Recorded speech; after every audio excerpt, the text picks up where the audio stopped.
এখানে maximum Arabic শিক্ষা হয়, মিনিমাম এই বাংলা ইংরেজি শিক্ষা। এক প্রকার মৌলবাদী একটা ভাব এদের মধ্যে পরিষ্কার করে কিন্তু এদেরকে আটকে রেখেছে। অর্থাৎ সমস্যা ইসলামে নয়, সমস্যা হচ্ছে বদ্ধ মানসিকতায়। মুসলমান মহিলারা ওই ঘরের কাজ করুক, রান্নাঘরে থাকুক, এরা সন্তান উৎপাদন করুক, এইটাই হচ্ছে এদের কথা। লাখ লাখ টাকা পাওয়া গেল, গরিব ছেলেমেয়েরা সেখানে পড়তে আসে, সেখানে লাখ লাখ টাকা কোথা থেকে আসে? আধুনিক শিক্ষার চিঠে পড়া নেই, সেগুলোকে বুলডোজার চালানো একান্ত উচিত করেই সেখানে বঞ্চ মানুষের, গরিব মানুষের আশ্বাসন করা উচিত। হযরত মুহাম্মদ প্রফেট যখন এসেছিলেন তখন এখানে মাদ্রাসা শিক্ষা ছিল না, তখন মাদ্রাসা শিক্ষা ছিল না, বহু বছর পর মাদ্রাসা ছিল না। তাহলে তখন কি মুসলমানদের উন্নতি হয়নি? দেখুন, যে জন্যেই মাদ্রাসা ওয়ারেন হেস্টিং 1781 সালে প্রথম কলকাতা মাদ্রাসা তৈরি করেছিলেন, সেই কলকাতা মাদ্রাসা থেকে কারা হয়েছিল? মীর মোশাররফ হোসেন। তিনি ওই কলকাতা মাদ্রাসার কিন্তু ছাত্র ছিলেন, তিনি বিখ্যাত লেখক মীর মোশাররফ হোসেন। তারপরে এই পশ্চিমবঙ্গের প্রথম, মানে বাংলার আর কি, বাংলার প্রথম প্রধানমন্ত্রী, তখন মুখ্যমন্ত্রী প্রধানমন্ত্রী বলা হতো, ফজলে হক, এই যে কে ফজলুল হক, উনি কিন্তু ওই কলকাতা মাদ্রাসা থেকে পাস। আরো অনেকে আছে। আমার প্রশ্ন এবারে, এই মাদ্রাসাগুলোতে কিরকম কারা তৈরি হচ্ছে? তারা মসজিদের ইমামতি করবে অথবা ওই একটা তাবিজ ফাবিজ এইসব দিয়ে পয়সা ইনকাম করবে, আর তো কিছু নয়। তাহলে যে জন্যে ইংরেজরা মাদ্রাসা তৈরি করেছিলেন, যে জন্যেই আমাদের সৈয়দ আহমদ খান, যাকে বলা হয় মুসলিম জাতির, মুসলিম জাগরণের অন্যতম নায়ক, তিনি কিন্তু যে 1885 সালে তৈরি করলেন আলিগড় কলেজ, সেটা 1920 সালে হলো আলিগড় ইউনিভার্সিটি, যেটাতে সারা বিশ্বের তাবর তাবর দেশের মানে যারা আধিকারিক সন্তানরা এখানে কিন্তু পড়তে আসে। আর এখানে কি হয়, এই দুটোই আমি জানাতে চাই। এখানে কি হয়? এখানে ম্যাক্সিমাম আরবিক শিক্ষা হয়, মিনিমাম এই বাংলা ইংরেজি শিক্ষা হয়। এটা আমি বহুবার বলেছি তাদের, বহুবার, এটা শুনবে না। আপনি অবাক হয়ে যাবেন, একটি মাদ্রাসাতে আমি গেছিলাম, সেই মাদ্রাসায় শিশু বাচ্চা মেয়েরা 5 থেকে 12 পর্যন্ত, তাদের শুধু চোখ দুটো টিম টিম করছে, কিচ্ছু দেখা যাচ্ছে না। মানে এই যে যেটা করে হিজাব, বোরখা, এইটা পুরো শুধু চোখটুকু দেখা যাচ্ছে। আমি তাদের রিকোয়েস্ট করলাম যে কি চোখ দুটো শুধু দেখা যাচ্ছে, তাহলে পঠন পাঠন এতে কি হবে, কি করে বোঝা যাবে? অর্থাৎ এই যে এই জায়গা থেকে এরা বার হবে না, অথচ ওদেরকে যদি প্রশ্ন করি, আপনার মাধ্যমে প্রশ্ন করছি, তার উত্তর দিতে পারবে না। হযরত মুহাম্মদ সাল্লাল্লাহু আলাইহি ওয়াসাল্লাম, অর্থাৎ আমাদের প্রফেট যখন মানে আরবে এসেছিলেন, তখন কিন্তু এই মাদ্রাসা ছিল না। তারপরে বিখ্যাত 4 খলিফা যখন ছিলেন, হযরত আবু বকর থেকে শুরু করে, এরাই সারা বিশ্বের মুসলমানদের পরিচালনা করতেন। সেই খলিফার সময়ে কোনো মাদ্রাসা ছিল না, পৃথিবীতে মাদ্রাসা ছিল না। তাহলে এটা কোথা থেকে এরা আমদানি করলো? এবং বিশ্বের অন্যতম সবচেয়ে বেশি মুসলিম জনসংখ্যার দেশ, সেটা হচ্ছে ইন্দোনেশিয়া, 28 কোটি। সেখানের মাদ্রাসাগুলোতে ডাক্তার, ইঞ্জিনিয়ার, লয়ার তৈরি হয়, আমার কথা নয়, সেখানকার তৈরি হয় ইউনিভার্সিটি, সেখানকার ওই মাদ্রাসাগুলোতে, যেগুলো আধুনিক, সব আধুনিক। ওখানে পড়লে পড়তে পারে, না পড়লে না পড়তে পারে। যেমন আরবে রাজপুত্র যেভাবে বলে দিয়েছি, যে যার ইচ্ছা, যে পড়তে পারে না পড়তে, কারণ এরা ভালো করে কিন্তু জানে ইসলামে কোনো জোর জবরদস্তি নেই। আমার কথা নয়, কোরআনের কথা, ইসলামে কোনো জোর জবরদস্তি নেই। তাহলে কোরআনটা পড়ে না তো, পড়াশোনা করলে তবে তো বুঝবে যে এই শিক্ষার কি, এই শিক্ষার এখন এই শিক্ষার কি প্রয়োজনীয়তা আছে। দেখুন, আমরা 5-6 হিন্দি পড়েছিলাম, 7-8 সংস্কৃত পড়েছিলাম, আর আরবি ওই পাড়ার মসজিদে গিয়ে আরবিটা শিখে নিয়েছিলাম। তা কি হলো, আরবি শিখতে পারেনি? না, এদের কাছে এই সংস্কৃত হিন্দুদের, বুঝতে পারছেন, এই সংস্কৃত হচ্ছে হিন্দুদের, এটা পড়া যাবে না, একদম একদম পড়া যাবে না। তাহলে আরবি যেমন একটা ল্যাঙ্গুয়েজ, সংস্কৃত তেমন একটা ল্যাঙ্গুয়েজ, সমস্ত ল্যাঙ্গুয়েজ আমার শিখতে হবে। তাহলে এখানে এই যে এরা আধুনিকতার বিরুদ্ধে, মুক্ত মনের বিরুদ্ধে, মানে বলা যেতে পারে এক প্রকার মৌলবাদী একটা ভাব এদের মধ্যে পরিষ্কার করে কিন্তু এদেরকে আটকে রেখেছে। অর্থাৎ সমস্যা ইসলামে নয়, সমস্যা হচ্ছে বদ্ধ মানসিকতায়। তা এদের মানসিকতাটা হচ্ছে কি বদ্ধ বলে এখান থেকে এরা চাচ্ছে যে কোন মাদ্রাসা থেকে ডাক্তার ইঞ্জিনিয়ারিং সরাসরি সেখানে পড়ানো হয়, আপনি আমার বলুন তো। সারা পশ্চিমবঙ্গ ঘুরে হয়, মিশন বারণ করছি, মিশন নয়, মাদ্রাসা। এরা যে মাদ্রাসাগুলো করে সেই মাদ্রাসাগুলো কি দরকার আছে বলুন তো?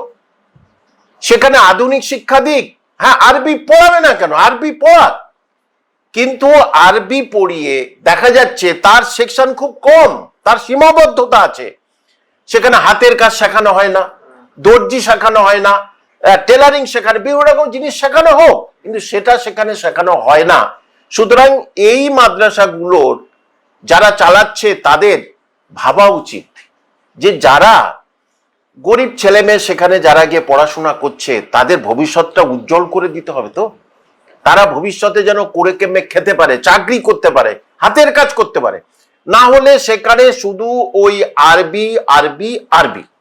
আমি বলছি না যে বাংলা ইংরাজি ইতিহাস হয়, বলছি না, এগুলো হয়, কিন্তু চাপ দেওয়া হয় ম্যাক্সিমাম হচ্ছে আরবিক শিক্ষা আর মিনিমাম এই শিক্ষা। এটা কেন?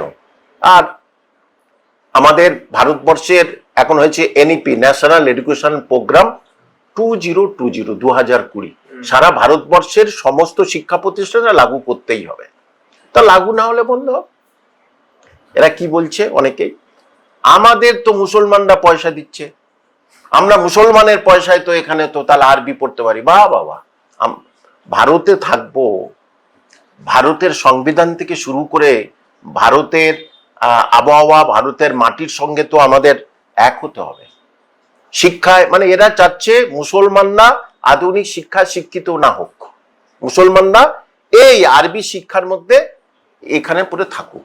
মুসলমান মহিলারা ওই ঘরের কাজ করুক, রান্নাঘরে থাকুক, এরা সন্তান উৎপাদন করুক, এইটাই হচ্ছে এদের কথা। কিন্তু এদের পরিষ্কার করে বলছি, হজরত মোহাম্মদ অর্থাৎ প্রফেটের দুই স্ত্রী আয়েশা, তিনি কিন্তু 2200 ইসলামিক নিয়ম কানুনের শিক্ষিকা ছিলেন, তিনি শিক্ষিকা ছিলেন। তারপরে খাদিজা ওনার আরেকজন স্ত্রী, তিনি বিশ্বের অন্যতম সেরা ব্যবসায়ী ছিলেন। তারপরে রুবাইদা বা রুহাইদা নামে এরকম হবে কে, তিনি কিন্তু নার্স ছিলেন। আর যে শিফা বিনতে, তিনি কিন্তু বাজারের মদিনার, মক্কা মদিনা আছে, মদিনার বাজারের ইন্সপেক্টর ছিলেন এবং ওই নার্স ছিলেন, এবং তিনি মহিলাদের যুদ্ধক্ষেত্রে নিয়ে যেতেন। যুদ্ধ করো, অর্থাৎ তোমরা যেমন ঘরের কাজ করবে সেই সঙ্গে তোমরা বাইরের কাজ করো, কিন্তু এরা সেটা করতে দিচ্ছে না। অর্থাৎ ইসলামকে এরাই বিকৃত করছে। অরিজিনাল ইসলাম যেটা বললাম, ইসলামে কোনো সমস্যা নেই, সমস্যা এদের বদ্ধ মানসিকতায় সমস্যা। তো গরিব শিশুদের বাবা মারা সেখানে পাঠাচ্ছে তাদের জ্ঞানদানের জন্য। সেই জ্ঞানদান শুধু ইসলামিক জ্ঞানদান কেন? ইসলামিক জ্ঞানদান আমি বাড়িতে শিখতে পারি, বাড়ি মৌলভী মাওলানা মসজিদে গেলেই আরবি শেখা হবে। তাহলে এই জন্যই এই সরকার তথা ভারতবর্ষের সমস্ত সরকার বলছে এনইপি 2020 অর্থাৎ আধুনিক শিক্ষা। এনইপি মানে আধুনিক শিক্ষা, ন্যাশনাল এডুকেশন প্রোগ্রাম, আধুনিক শিক্ষায় শিক্ষিত করতে হবে। কিন্তু কোথায় আধুনিক শিক্ষা? সমস্ত মাদ্রাসা জঙ্গি কার্যকলাপ হয় বলে আমার জানা নেই। যেমন এই যে হাসনাবাদে যেটা হলো, সেখানে টাকা পাওয়া গেল, হ্যাঁ, লাখ লাখ টাকা পাওয়া গেল।